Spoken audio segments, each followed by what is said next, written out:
Inday, magandang hapon sa inyong lahat. Mapunta kami ngayong fish cage. Magbabog ako ng alaga akong lapo. Tara. Dito na po kami sa fish cage. Magbabahog po kami ng galunggong. Aming alagang lapo.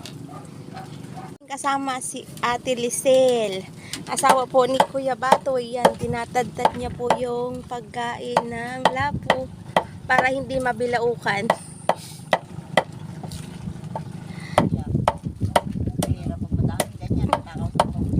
Bibili na ng pambahog sa lap, sipok.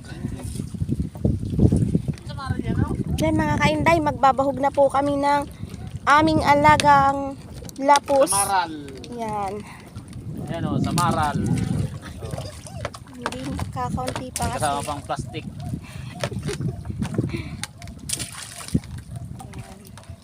Maliliit pa po sila, kaya gayaan pa lang sila mangain.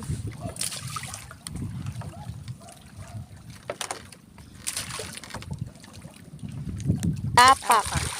Yan, mga kainday, ang aming tapak. Malaki na po siya, mga kalahating kilohin na po ang isa.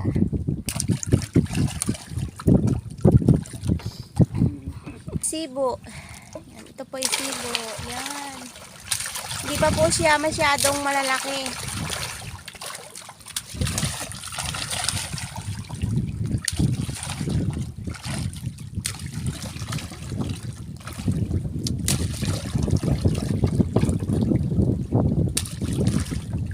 Ang hanap buhay po dito ng mga tao ay yan, nagpipish cage po para makaipon ng pera na medyo malaki-laki.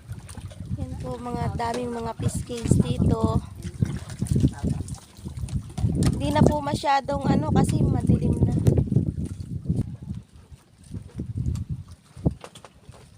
Nagputo namin yan doon ng kawayan. Pag-burst dito sa silong.